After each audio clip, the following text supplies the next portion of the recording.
السلام علیکم ورحمۃ اللہ وبرکاتہ۔ میرے پیارے بہنوں اور بھائیوں، ماہ رجب ختم ہونے سے پہلے یہ تسبیح لازمی پڑھ لیں۔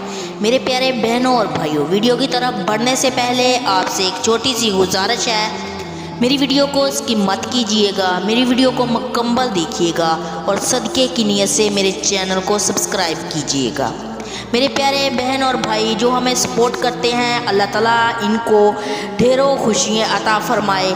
سیدہ حفصہ شفیق چینل کے پیارے بہنوں اور بھائیوں، ہم امید کرتے ہیں کہ آپ سب لوگ خیر و عافیت سے ہوں گے۔ ہماری دعا ہے اللہ پاک آپ کو خیر و عافیت سے رکھے۔ پیارے بہنوں اور بھائیوں، رجب اسلامی سال کا 7واں مہینہ ہے۔ رجب کا شمار حرمت والے مہینوں میں ہوتا ہے۔ اللہ تعالیٰ نے قرآن پاک میں سورۃ توبہ کی آیت نمبر 36 پارہ نمبر 10، جس کا ترجمہ ہے یعنی حقیقت یہ ہے، اللہ کے نزدیک مہینوں کی تعداد 12 ہے، جو اللہ کی کتاب لوح محفوظ کے مطابق ہے، اس دن سے چلی آ رہی ہے جس دن سے اللہ تعالیٰ نے آسمان اور زمین کو پیدا کیا۔ ان میں سے 4 حرمتوں والے مہینے ہیں۔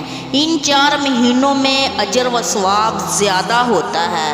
آج کی ویڈیو میں ہم ایسا وظیفہ بتانے والے ہیں، اگر آپ اس وظیفے کو رجب کے مہینے میں کرتے ہیں، آپ کو مالی، روحانی، جسمانی اور ترقی حاصل ہوگی۔ آئیں ہم آپ کو وظیفہ بتاتے ہیں۔ اس وظیفے کی بہت زیادہ برکت ہے۔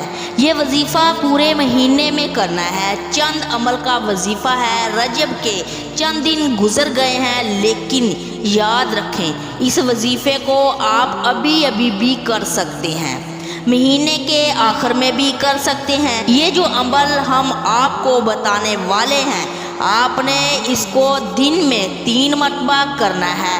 آپ نے 3 مرتبہ تیسرا کلمہ پڑھنا ہے اور اس کے بعد آپ نے 3 مرتبہ درود ابراہیم پڑھنا ہے اور 3 مرتبہ آپ نے یہ دعا پڑھنی ہے، استغفر اللہ الذی لا الہ الا استغفر اللہ الذی لا الہ الا هو الحی القیوم واتوب الیہ، هو الحی القیوم واتوب الیہ پڑھنا ہے۔ یہ ہوگا وظیفہ جو آپ نے روزانہ 3 مرتبہ کرنا ہے۔ اس کو پابندی کے ساتھ کرنا ہے۔ اس کے ساتھ آپ نے تہجد کی پابندی کرنی ہے اور روزانہ 4 رکعت نماز صلاۃ حاجت لازمی پڑھنے ہیں اور پھر اللہ تعالیٰ سے دعا کرنی ہے۔ انشاءاللہ اللہ تعالیٰ ضرور آپ کی دعاؤں کو قبول کرے گا، آپ کی ہر حاجات کو پورا کرے گا انشاءاللہ۔ اللہ تعالیٰ ہم سب کو اس پر عمل کرنے کی توفیق عطا فرمائے۔ جزاک اللہ خیرہ۔